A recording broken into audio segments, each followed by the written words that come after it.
इन्नल हम्दुलिल्लाह नहमदुहु व नस्तईनुहु व नस्तगफिरुहु व नऊज़ु बिल्लाहि मिन शुरूरि अनफुसिना व मिन सय्यिआति अअमालिना मन यहदिहिल्लाहु फला मुज़िल्ल लहु व मन युज़लिल फला हादिय लहु व अशहदु अल्ला इलाहा इल्लल्लाहु वहदहु ला शरीका लहु व अशहदु अन्न मुहम्मदन अब्दुहु व रसूलुहु अम्मा बअदु फ़इन्न खैरल हदीस किताबुल्लाह व खैरल हदी हदी मुहम्मदिन सल्लल्लाहु अलैहि वसल्लम व शर्रल उमूरि मुहदसातुहा व कुल्लु मुहदसतिन बिदअह व कुल्लु बिदअतिन ज़लालह व कुल्लु ज़लालतिन फिन्नार। अऊज़ु बिल्लाहि मिनश शैतानिर रजीम। बिस्मिल्लाहिर रहमानिर रहीम। क़ुतिल अस्हाबुल उख़दूद। हज़रात उलमाए किराम, स्टेज पे तशरीफ फरमा, दीगर उलमाए किराम, इस्लामी भाइयों, नौजवान साथियों, अजीज बच्चों, इस्लामी माएँ और बहनों,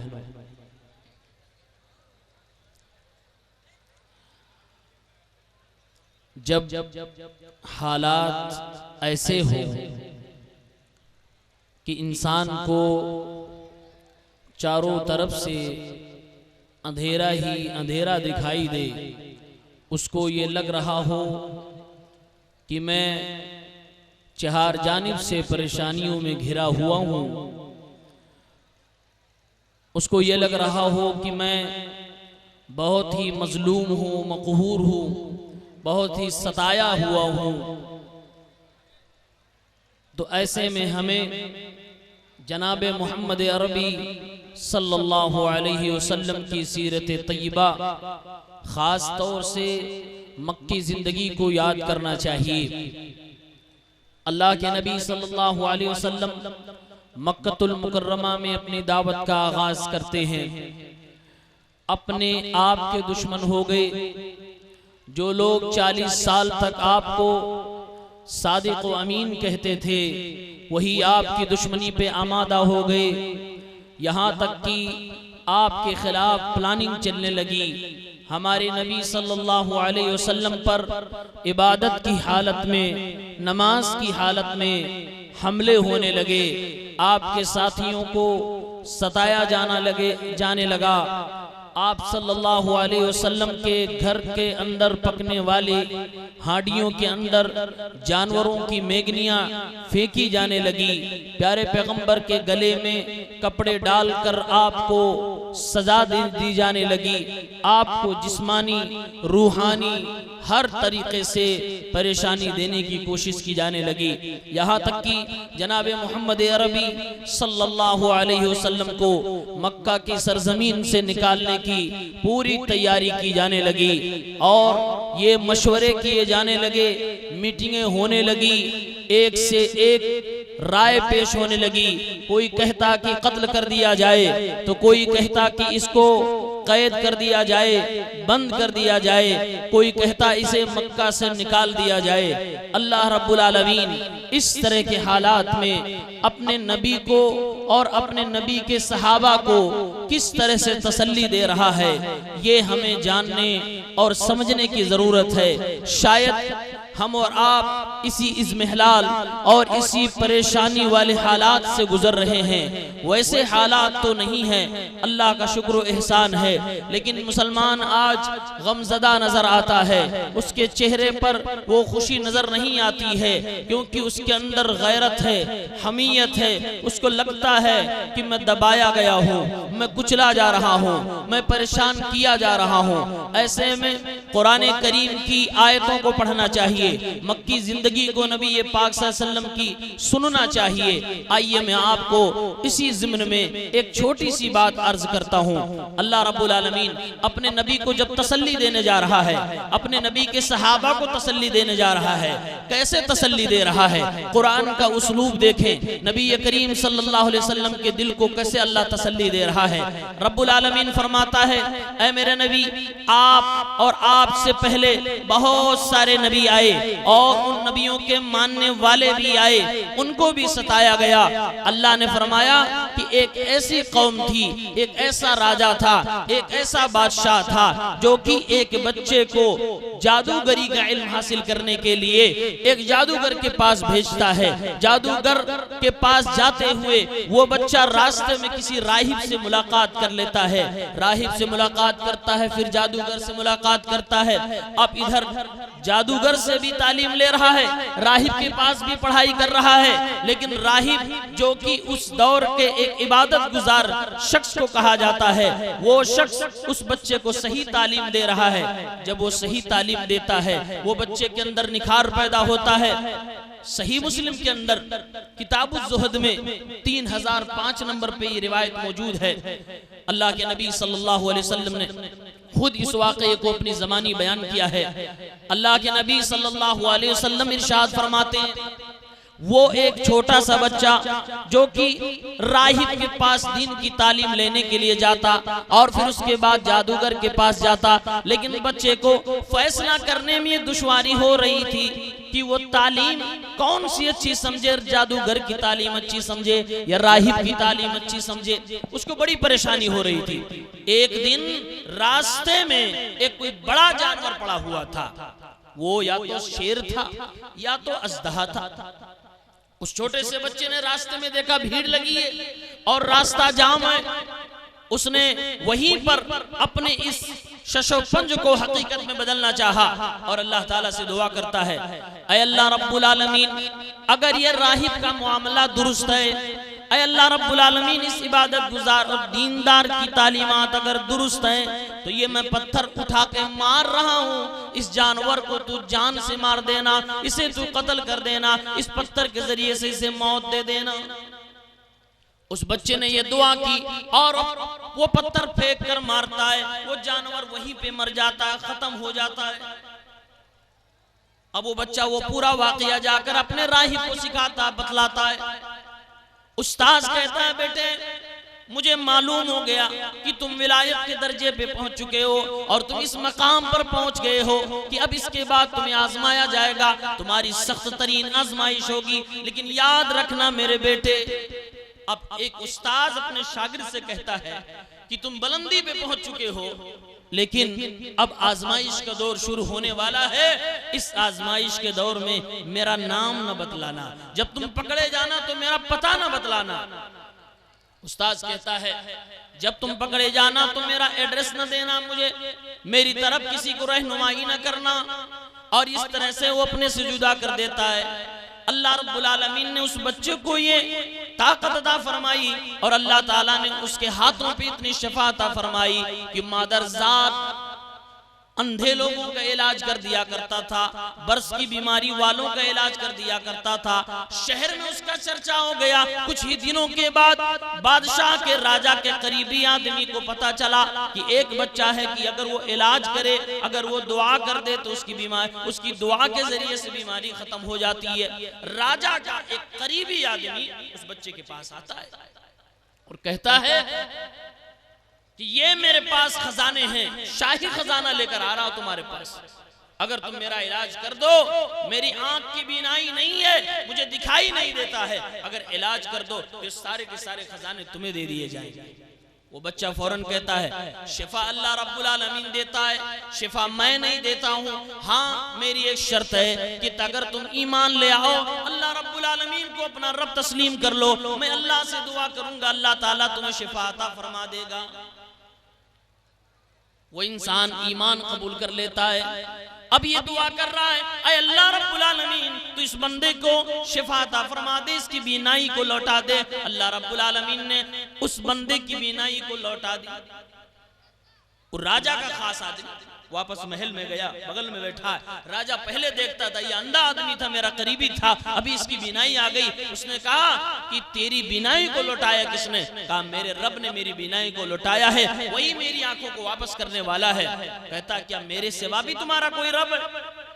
अब देख रहे राजा इतने नशे में है और इतने अपनी पावर पे उसको इतना गुरूर है कि अपने अलावा किसी को रब मानने को तैयार नहीं है। अपने एक खास वजीर से कहता कि तुम मेरे अलावा भी किसी को रब मानते हो? वो कहता है रब्बी व रब्बुकल्लाह, जिस अल्लाह ने, जिस रब ने मुझे शिफा दी है उसका नाम अल्लाह है, उसने मुझे शिफा दी है, वो आपका भी रब है, मेरा भी रब है। अब बादशाह ने ऑर्डर कर दिया कि मेरे इस खास वजीर को बगावत की वजह से, मेरे खिलाफ जाने की वजह से, मुझे रब ना मानने की वजह से सजाएं दी जाएं। उसको इतना मारा गया, इतना मारा गया कि वो बोलने पे मजबूर हो गया कि किसके जरिए से उसको ईमान की तौफीक मिली। उसने बच्चे का पता बतला दिया, बच्चा भी पकड़ा गया, बच्चा को दरबार में लाया गया, बच्चे को भी सजा दी जाने लगी, यहाँ तक कि उसका उस्ताद भी पकड़ा गया, उस्ताद को भी सजा दी जाने लगी। अब बच्चे को जान से मारने के लिए बादशाह ऐलान जारी करता है, ऐ मेरे कर्मचारियों, ऐ मेरे वजीरों, ऐ मेरे लोगों, इस बच्चों को ले जाओ पहाड़ के ऊपर, वहीं से फेंक देना, ये मर जाएगा। पहाड़ों की बुलंदी से नीचे डाल देना, ये मर जाएगा। बच्चे को ले गए, पहाड़ की चोटी पर लेकर लोग खड़े हो गए। वो अल्लाह से दुआ करता है, अल्लाहुम्मा कफिनीहिम बिमा शीता, ऐ अल्लाह रब्बुल आलमीन तू इनके लिए काफी हो जा, ये मुझे मारना चाहते हैं, अल्लाह तू बचाने वाला है, तू अगर बचाने पे आ जाए तो कोई किसी को मार नहीं सकता। ऐ मुसलमानों, ये वो दुआ है जो आज हमें पढ़नी चाहिए, हमें इसकी जरूरत है। अल्लाह रब्बुल आलमीन से बच्चा दुआ मांग रहा है, अल्लाहुम्मा कफिनीहिम बिमा शीता। पहाड़ में जलजला तारी हुआ, पहाड़ हिलने लगा, सारे के सारे लोग मर गए और बच्चा बच गया। वापस आके बादशाह के सामने खड़ा हो गया। बादशाह देख रहा है कि मैंने इसको मरने के लिए भेजा था और ये आ गया, हमारे आदमी नहीं आए। पूछने लगा मेरे लोग कहां गए? कहा सब के सब मर गए। फिर दूसरे लोगों को तैयार किया, दूसरी टीम, इसे ले जाओ समंदर के अंदर डुबो दो और गहराई वाली समंदर में ले जाना, बीच समंदर में इसको धक्के देना, अगर ये मान गया, मुझे रब मान गया तो छोड़ देना, अगर नहीं माना तो इसको मार देना। समंदर बीचों बीच में ले गए, वहां भी उसने वही दुआ की, अल्लाहुम्मा कफिनीहिम बिमा शीता, ऐ अल्लाह रब्बुल आलमीन इनके लिए तू काफी हो जा। अल्लाह ताला ने उस बच्चे की वहां भी जान बचाई, सारे के सारे लोग मारे गए, वो बच्चा बच गया। फिर बादशाह के सामने हाजिर हो गया। अब बादशाह फिर कहता है तू बार बार कैसे बच जा रहा है? अब कोई नई टीम तैयार करना चाहता है। बच्चा कहता बादशाह सलामत, ओ राजा जी, अगर मुझे मारना ही चाहते हो तो तरीका भी मुझसे सीख लो, मुझे अगर मारना है मेरे तरीके पे मारो। कैसे? कहा लोगों का मजमा इकट्ठा करो और एक सूली बनाओ, उस पे मुझे लटका दो और ये मेरी कमान है, ये मेरे तीर हैं, मेरे कमान से, मेरी तीर से मेरे ऊपर वार करो। हाँ, एक दुआ पढ़ना पड़ेगी, ये लो तीर, ये लो कमान, मेरे ऊपर वार करो, लेकिन तुम्हें पढ़ना पड़ेगा बिस्मिल्लाहि रब्बिल गुलाम, इस बच्चे के रब अल्लाह रब्बुल आलमीन के नाम से मैं ये तीर चलाता हूँ। ये दुआ पढ़ के, ये कलिमा पढ़ के तुम मुझे मारोगे, मैं अल्लाह रब्बुल आलमीन के हुक्म से मर जाऊंगा। उसने तीर चलाया, तीर उसके कानों और आंखों के दरमियान इस करपटी पे जाके लगी। अब बच्चे ने अपने हाथ से वो तीर, अपने उस तीर के जख्म को कुरेदा, उसको मौत आ गई। सारा का सारा मजमा देख रहा था कि बच्चे ने खुद अपने मरने की तरकीब बताई है। और वो बादशाह जो लोगों को तौहीद की वजह से मार रहा था, अल्लाह पर ईमान लाने की वजह से मार रहा था, अपने वजीर को मार डाला और अपने ही शहर के एक राहिब को मार डाला। इस बच्चे को भी मारा, लेकिन इसकी बताई गई तरकीब पे मारा है, बिस्मिल्लाहि रब्बिल गुलाम कहकर मार दिया है। अब सारी अवाम, सारी जनता कहती है आमन्ना बिरब्बिल गुलाम, आमन्ना बिरब्बिल गुलाम, आमन्ना बिरब्बिल गुलाम, इस बच्चे के रब पर हम सब लोग ईमान ले आते हैं। अब बादशाह को बताने वालों ने बताया, ओ राजा साहब, आप लोगों को अपना रब, लोगों को अपने लोगों के सामने खुद को रब्बावर कराते थे, उस बच्चे को आपने उसकी तरकीब पे मारा, मामला साला पलट गया है। अब तो लोग उसके रब पर ईमान ला रहे हैं, आपको कोई रब नहीं मान रहा है।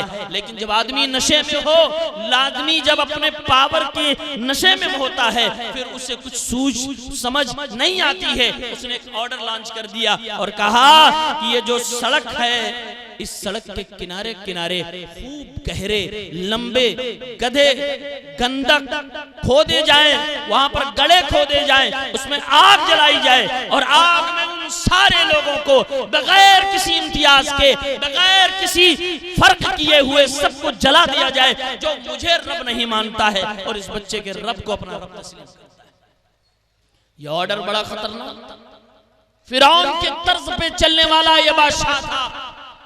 अल्लाह ताला ने अपने नबी को सल्लल्लाहु अलैहि वसल्लम को ये पूरा वाकया बताया, जो सही मुस्लिम किताब उज़्ज़ुहद में 3005 नंबर पे आज भी ये वाकया पूरी तफसील के साथ मौजूद है। ये क्यों बताया जा रहा है? अब अल्लाह ताला अपने नबी जनाब मोहम्मद अरबी सल्लल्लाहु अलैहि वसल्लम को मक्का के पस मंजर में तसल्ली देते हुए फरमाता है, ऐ मेरे नबी, उस जमाने में ऐसा हुआ, मैंने अपने कलमे को बुलंद किया, मुसलमानों को बुलंद किया, और जो लोग दुश्मनान इस्लाम थे उनको हमने नेस्तो नाबूद किया। उसने गड्ढे खुदवाए, लोगों को जला डाला, लोगों को आग में जला डाला, भून डाला। एक बच्ची, एक औरत लाई गई जिसके हाथ में छोटा सा बच्चा भी था, उसे भी आग में जब जलाने की बारी आई तो औरत पीछे होने लगी, क्योंकि वो अपने बच्चे की वजह से सहम गई। हदीस के अल्फाज हैं, वो बच्चा गोद में बोल पड़ा और उसने कहा, या उम्मा इस्बिरी फ़इन्नके अन्ते अलल हक़, ऐ मेरी माँ सब्र कर ले और इस आग के हवाले खुद को कर ले या मुझे कर दे, क्योंकि तू हक और सच पे है। अल्लाह के नबी जनाब मोहम्मद अरबी सल्लल्लाहु अलैहि वसल्लम को यह वाकया बताया जाता है और अल्लाह रब्बुल आलमीन फिर कुरान की आयतों में अपना स्टेटमेंट सुनाता है, वस्समाइ ज़ातिल बुरूज वल यौमिल मौऊद व शाहिदिन व मशहूद। कसम है बुर्ज वाले आसमान की, कसम है सितारों वाले आसमानों की, कसम है सूरज और चांद वाले आसमानों की, कसम है इस पूरे स्पेस के अंदर घूमते हुए गिरहों और फिर आसमान की, कसम है क़यामत के दिन की जिसके लिए हर नबी ने वादा किया, वह शाहिदुन व मशहूद, और कसम है हर हाजिर होने वाले और हर वो चीज जो हाजिर की जाएगी। अल्लाह ताला ने 3 कसमें उठाई। कसम किस बात पे है? ऐ मेरे नबी, एक राजा है जो आग के गड्ढे खुदवाता है, उसमें ईमान वालों को जलवाता है, जमीन पे ऐसे आग जला रहा कि जैसे जमीन के ऊपर वो अंगारा बिछाना चाहता है। ऐ मेरे नबी, वस्समाइ ज़ातिल बुरूज, बुर्जों वाले आसमान को भी देखना चाहिए। जमीन पर जब किसी को नशा आने लगे, जमीन पर जब किसी को गुरूर छाने लगे, जमीन पे जब किसी को घमंड आने लगे, तो आसमानों की तरफ देख लिया करे। ये बुर्जों वाले आसमान, ये सूरज के रब, ये चांद के रब, ये सारे सितारों सैयारों के रब को देख लिया करे। वो रब कभी भी उसको माफ करने वाला नहीं। एक दिन ऐसा आएगा जिस दिन सबका हिसाब किया जाएगा, वो क़यामत का दिन होगा। वो शाहिदुन व मशहूद, जलाने वाला भी लाया जाएगा और जिसको जलाया गया वो भी लाया जाएगा। जुमे के दिन की कसम है, अरफा के दिन की कसम। किस बात की अल्लाह ने कसम खाई? अल्लाह ने फरमाया, क़ुतिला अस्हाबुल उख़दूद अन्नारि ज़ातिल वक़ूद। खंदक में जलाने वालों पर अल्लाह की लानत और हलाकत और बर्बादी उनके लिए। एक ऐसी आग जलाई जो कि ईंधन वाली आग थी, अन्नारि ज़ातिल वक़ूद। वो लोगों को आग में डालने के बाद बैठ के तमाशा भी देख रहे थे कि देखो ये फला आदमी कैसे जल रहा है, कैसे तड़प रहा है। वहुम अला मा यफ़अलून बिल मुमिनीन शुहूद। मोमिनों के साथ जो कुछ भी वो कर रहे थे, जो जुल्म ढा रहे थे, उस जुल्म का वो लोग मुशाहदा भी कर रहे थे।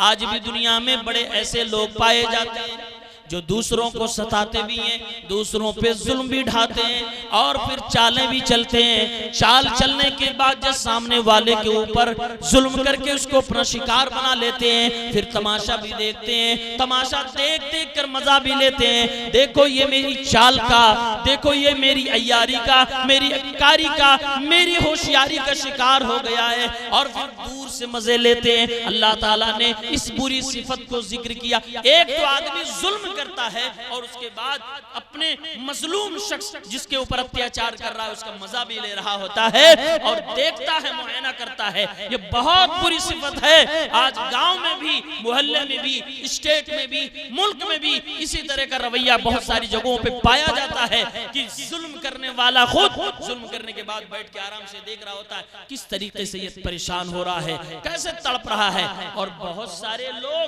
बुरा न मानिए, ये घर घर की, गांव गांव की, पड़ोस पड़ोस की कहानी है कि अपने पड़ोसी को फंसाने के बाद, अपने रिश्तेदार को कोर्ट कचहरी के चक्कर लगवाने के बाद देखते हैं और कहते भी हैं मुझे सुकून नहीं आएगा जब तक कि इसको मैं तड़पता हुआ न देख लूं, जब तक कि मैं इसको कोर्ट के चक्कर लगाता हुआ न देख लूं, सुकून नहीं मिल रहा है। अल्लाह फरमाता है ये अच्छे इंसान की सिफत नहीं है। अल्लाह ने क्या कहा? ये लोग जो कुछ करतूत करते थे उसको बैठ के देखते भी थे कि देखो ये फलां जल रहा है, फलां जल रहा है, फलां जल रहा है। अल्लाह ने आगे इरशाद फरमाया वमा नक़मू मिनहुम इल्ला अन युमिनू बिल्लाहिल अज़ीज़िल हमीद। ये वो लोग जिनको आग के हवाले कर दिया गया, जिनको आग के गड़े में जलाया जा रहा है, अल्लाह फरमा रहा है इनकी कोई गलती नहीं थी, कोई जमीन जायदाद की गलती नहीं थी, कोई मुकदमा नहीं था, कोई मर्डर का केस नहीं था, किसी तरह की कोई दुश्मनी नहीं थी। बस दुश्मनी किस बात की थी? इनकी गलती बस इस बात की थी कि इन लोगों ने अल्लाह रब्बुल आलमीन को अपना रब मान लिया था। वमा नक़मू मिनहुम इल्ला अन युमिनू बिल्लाहिल अज़ीज़िल हमीद अल्लज़ी लहू मुल्कुस समावाति वल अर्द वल्लाहु अला कुल्लि शैइन शहीद।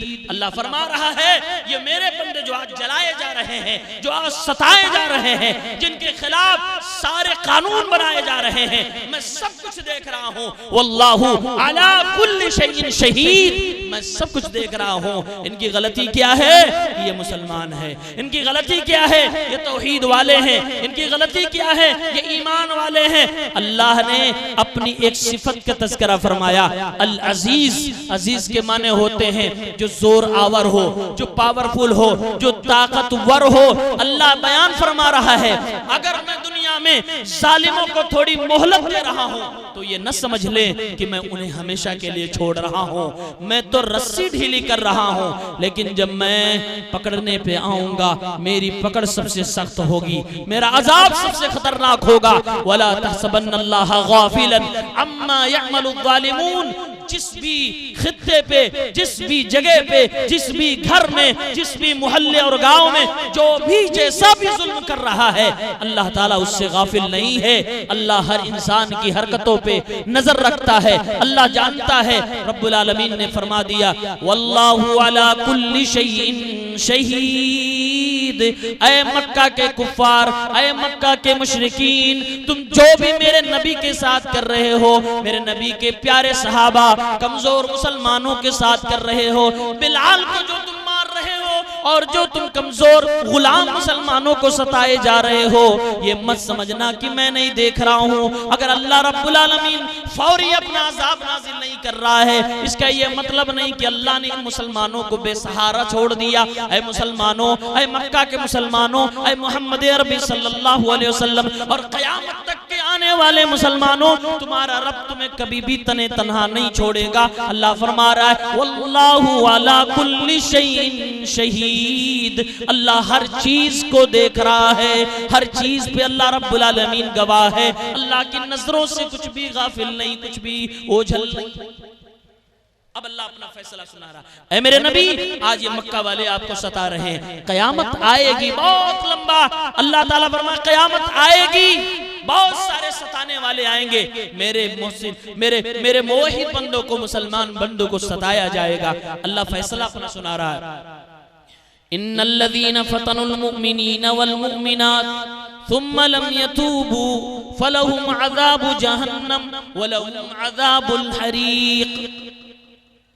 जिन लोगों ने भी मोमिन मर्दों और मोमिना औरतों को परेशानी में मुब्तला किया, फितने में मुब्तला किया, उनको आग में जलाया, लहुम, अल्लाह फरमा रहा फतनुल मुमिनीन वल मुमिनात सुम्मा लम यतूबू, सताने के बाद, जलाने के बाद, इनके खिलाफ मक्कारी अय्यारी और चाले चलने के बाद अगर तौबा किए बगैर ये दुनिया से चले गए, फलहुम अज़ाबु जहन्नम, तो इनके लिए जहन्नम का अजाब है, वलहुम अज़ाबुल हरीक, और इनके लिए जला देने वाला अजाब है।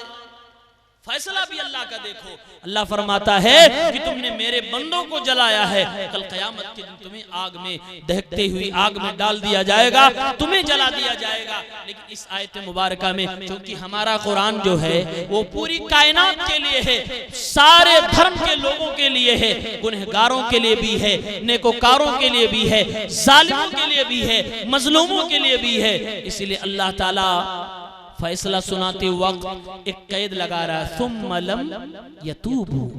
क्या फरमाया अल्लाह ताला ने? किसके बारे में फरमाया?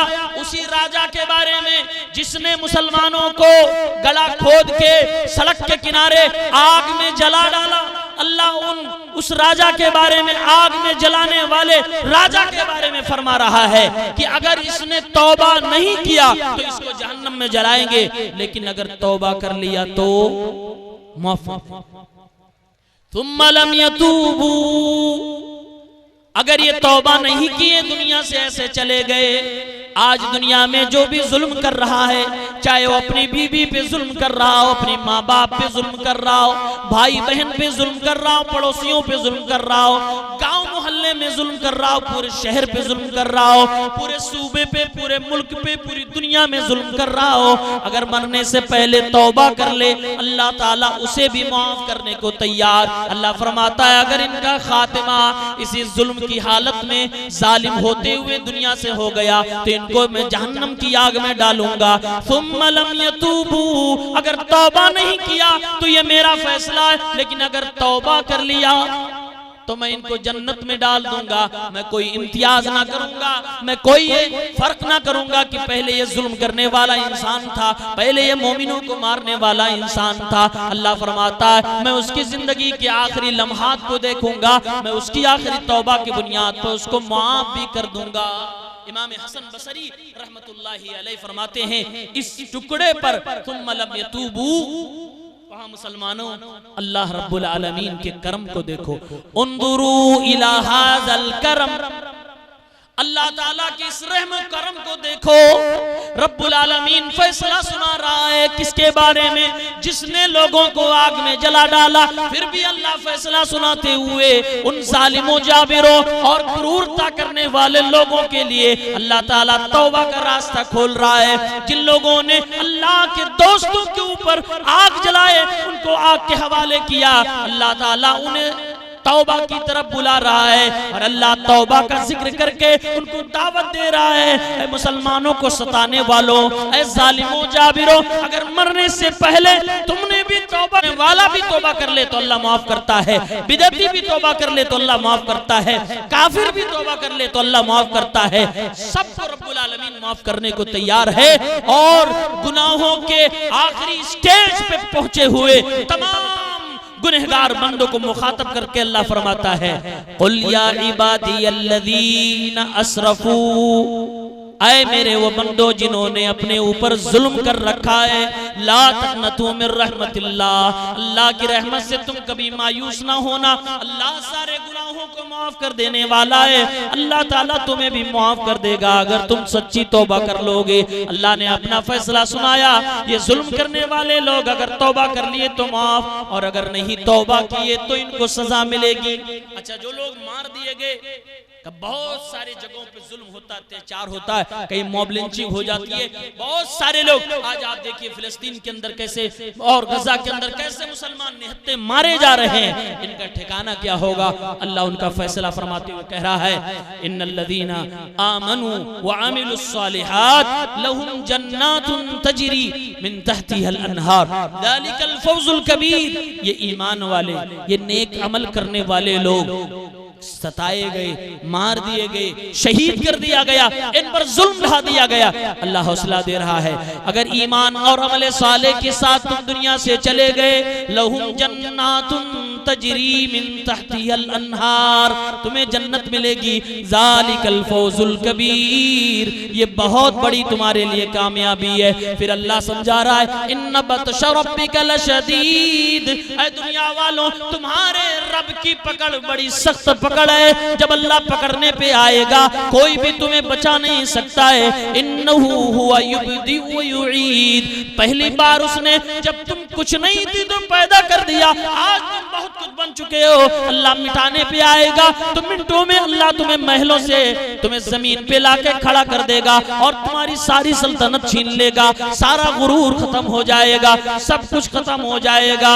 वह हुवल गफूरुल वदूद, वो अल्लाह मुआफ भी करने वाला है, वो मोहब्बत भी करने वाला है। दुल अर्शिल मजीद, वो अर्श वाला अज़मत वाला रब है, वो रब्बुल आलमीन है। फ़आलुल लिमा युरीद, वो अपना कोई फैसला सुना दे तो उसके फैसले को कोई टालने वाला नहीं है। वो अपना फैसला जब चाहे जैसे चाहे साबित कर दे, कोई भी उसको रोकने वाला नहीं है। अल्लाह ताला कुरान करीम में कहता है, फ़आलुल लिमा युरीद हल अताका हदीसुल जुनूद, ऐ दुनिया के लोगों जब भी तुम किसी जालिम और जाबिर इंसान को देखो तो अल्लाह फरमा रहा है, क्या तुम्हें फिरऔन की कहानी नहीं मालूम? क्या तुम्हें कौम समूद की कहानी नहीं मालूम? फिरऔन व समूद बलिल्लज़ीना कफरू फी तकज़ीब, बल्कि ये दुनिया कुफ्र ये सब के सब झुटलाने पे आमादा है। इस्लाम की, मुसलमानों की सच्चाई को और इनकी असली अमन और शांति की फजा को तस्लीम नहीं करना चाहते। ये कुरान करीम की अमन शांति और कौमी एकजहती और दुनिया में अमन अमान के साथ रहने की तालीम को तस्लीम नहीं करना चाहते। अल्लाह फरमाता है, बल हुवा कुरानुम मजीद, ये कुरान जो मेरे नबी मोहम्मद मुस्तफ़ा सल्लल्लाहु अलैहि वसल्लम पे नाजिल किया जा रहा है, ये कुरान है, बुजुर्ग कुरान है।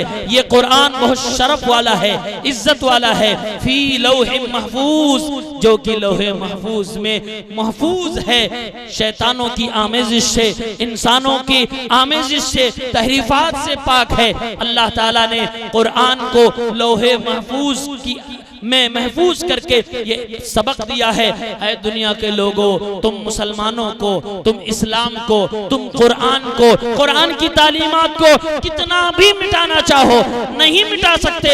क्यों? फी लौहे महफूज, ये लौहे महफूज के अंदर महफूज है।